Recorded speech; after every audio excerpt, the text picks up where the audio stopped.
What's going on today? 2014 Ford F-150. Hope everyone's doing alright. Got a 3.5 in it. Let me clean my camera lens. Hopefully that's a little better. Anyways, this one is in because... hold on, let me shut the radio. This one's in because the rear window, sliding window on this Supercab here, and the defrost isn't working. Now, I could go right to the motor, but that is not going to be easy because it requires a lot of removal. So I don't have the wiring diagram. I'll show it to you. I got to print it off, but this console, this overhead center console's got to come out, and we're going to do our checks here, and we're going to bidirectionally control, do our checks at this switch assembly. So hold on one second. Alright, so I just popped this out. You got to pull these back, from these back corners here, and you got to be gentle with it. And then once you get these tangs released, you can get her down. Now we're going to go to this connector here. I'll find the wires that we need, but I'm going to go print off some diagrams quick so I can show you what I'm going to be doing. Alright, real quick. We got a yellow-orange. We got a violet-brown. You can see they both go down to the motor for the power, rear power sliding window motor, okay? If we follow those up, they come to these switches. One's for open, one's for close. Look, so we'll go to the open side. Violet brown, when that switches to open, it's going to get its power feed from this circuit breaker here, which is powered up by our accessory delay relay, okay? And that's controlled by this microprocessor in the BCM, and that's a hot at all times feed on the switch side, okay? Same thing on the close, same power feed, okay? So these two, right now, with this switch to this overhead console, which I have disconnected right now, okay? Right there, okay? That's the connector we're after. Now I've already found my violet brown, and I've already found my yellow orange. Since, key's going to be off and the switch is in the rest position, those are going to both be grounds. If you look here, they both rest with a full-time ground, which comes down to our right kick panel, okay? So what we're going to do is we're going to take a test lamp, probably my 2.5 amp, and we're going to straight up just see if we get if we have good ground, that'll test both the sides, at the violet brown and the yellow orange, and see if we get a good light. Once we've done that, what we will do, since we're going to need the switch, we're going to have to probe in here on both of them, and then we're going to switch from each position with the key on, okay? So this is powered up. What we'll do is we'll check the blue first for a power feed, and since that's a 30 amp circuit breaker, we're going to use the 5 amp test light on that blue. As a matter of fact, we use a 5 amp test light for everything. We'll check the ground with a 5 amp test light, both of them, and then we'll turn the key on and see if this blue's got a good feed. Once we've done that, we'll check these two, and we'll move the switches and see if we're getting our power feeds, okay? We could also use a power probe and give this motor direct power to, open and close it, which we'll do. And that will test whether or not we got an open, that'll tell us where we need to go. Now, the reason I'm not back at the motor is because I don't feel like removing the headliner, and I believe you have to in order to get to this thing. So if we can test here and move the window, do we have a faulty switch? I guess we'll find out. Let's start off by checking our power feed with the key on, with the 5 amp test light, checking the two grounds with the 5 amp test light, okay? We'll start off doing that. Alright guys, so I'm front probed in on the connector there. I don't know if you're going to be able to see it, but you can see all my probes. So right now we got a 5 amp test light lit from our blue, so our power feed to the switch is good. Let's go to our two grounds, which will be the violet brown and the yellow orange again. full-time grounds when the switch is in the rest position. I made a mistake there.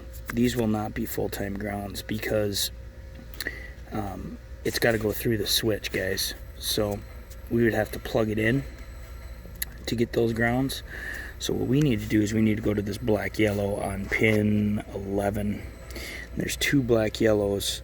This other one here, you can see, goes to our roof opening panel module. Okay, this doesn't have a sunroof, so without a sunroof, if you look here, there's 2 options. Option 1, without moonroof, just goes straight to the kick panel. Okay, so we're okay to go ahead and look at both these black yellows on the connector and see if they got good grounds. Okay, so let me hook that up. All right, there's 1 black yellow at the connector. You can see we got a good light, so that's a good ground. Let's check the other one. All right, guys, and we're on the other black yellow, and we've got a good ground now. You can see the 2 black yellows on the far right there. Okay, so now what we're gonna do, since we know that's good, we know our grounds harness side for the switch assembly are good. Okay, and we know our power feed's good. So what we need to do now is we need to take and plug. We're gonna plug the switch in. Okay, or actually, before we do that, we're gonna get the power probe. Okay, and we're gonna give the yellow orange on the left there. If you can see that, the yellow orange, we're gonna give that one a ground. Okay, and we're gonna try to. Well, the window's open right now, so we want to close it. So actually what we need to do is we need to get the violet brown on the open side of the motor circuit. We're going to give that a ground, okay? And then we're going to use the power probe and give a power to the yellow orange and see if our window shuts, okay? So let me get set up. All right, just so we're clear on the setup, violet brown is grounded right now. So that means if you look at my power probe here, you can see my ground is hooked to this red. That's going up to the violet brown, okay? And then if you look at the yellow orange there, that one is the other one sitting loose there, that banana, that brown one. I'm gonna give that a power with the power probe and see if our window moves, okay? All right, here we go. And you can see I'm able to close the window using the power probe.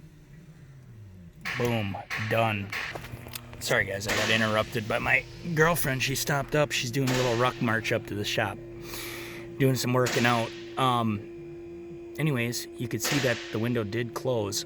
Now let's try opening it. So all we gotta do to open it is switch our polarity. Okay, that means, you know, to open we gotta give the violet brown the power, and then the yellow orange give it a ground. So let's open it.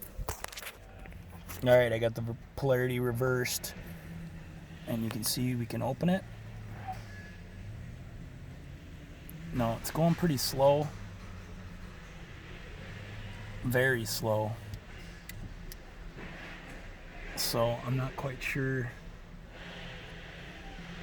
why it's going that slow. I don't know if something's binding, but we need to test this switch because obviously the switch isn't working. So let me get hooked up to test the switch. We're gonna have to plug her back in and back probe those wires and see what we're getting. All right, so the green trace is the open. It's tied to the open, the violet brown. The blue trace is going to be to the yellow orange, which is our closed side, okay, down to the motor, or out to the motor.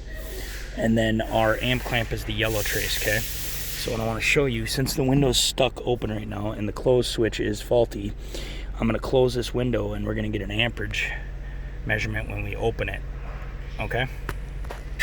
All right, before I do that, because I'm going to have to disconnect it again, I want you to see what happens when I go attempt to open it. And I want you to see the voltage. So there you go. Green trace. 12.5, 59, 5. pretty much battery voltage, right? No, that is low because I've got the vehicle running. Look at the blue. That's closed. I got no power. Oh, there we go. There, it's working. All right. It just worked. So, faulty switch, guys.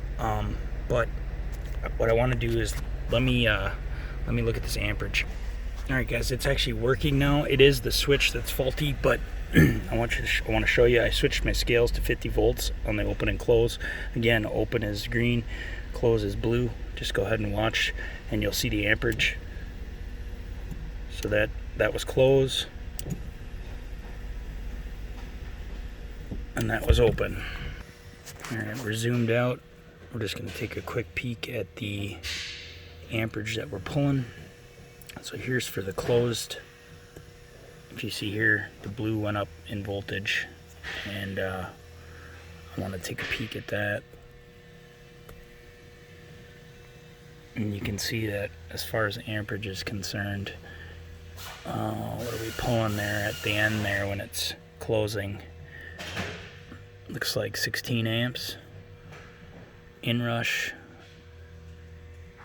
is not going to be as high because, of course, the window's open and then we're closing it, so it's not going to be ridiculously high, but about 11 amps there.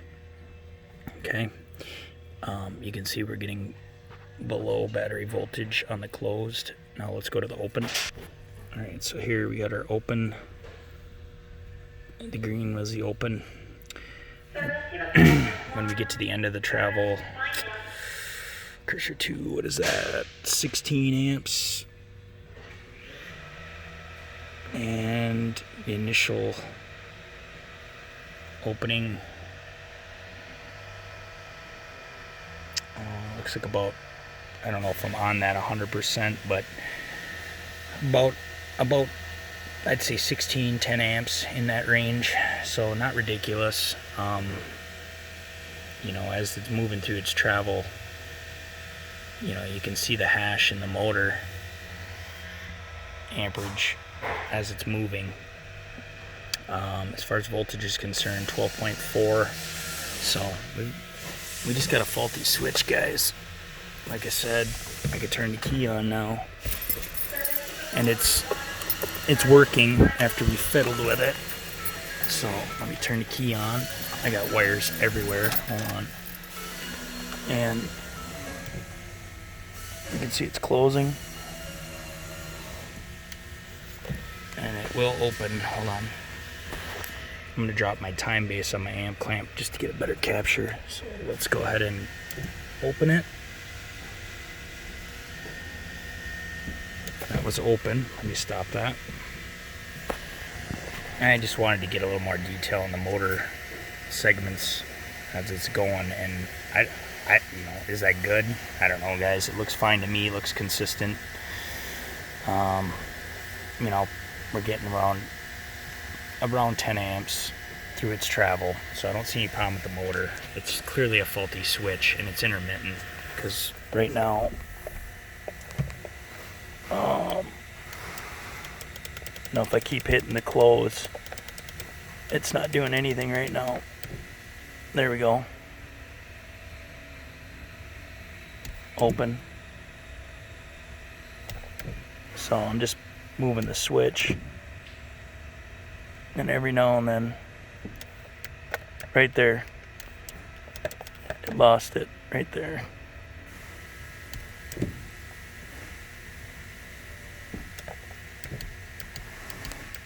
Yeah, intermittently I'm losing that power feed. So again, I'm just gonna work it. You can see there, close, open, close. We're working just fine now. I got the vehicle running. And every now and then, that switch is gonna drop out. Now it's working just fine, of course.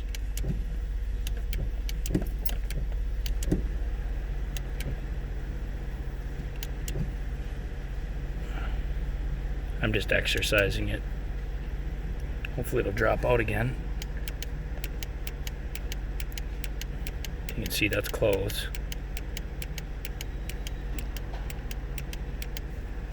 Open. Close. I'm recommending a switch, guys. Well, I'm gonna leave it right there, guys. I know the rear defrost was another issue, but these things are notorious for the back grid points, you know, where they come in braking, and you can see it's working now. I went back there and fiddled with the connections to the grid, and the light's coming on now. Before it wasn't. I have a feeling it's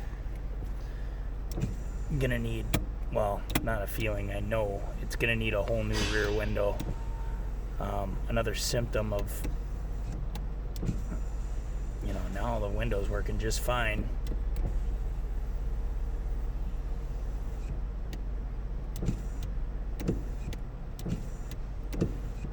So it needs a rear window and a switch for the rear window motor, or basically an overhead console switch.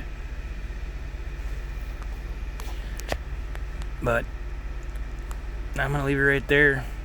Thanks for watching.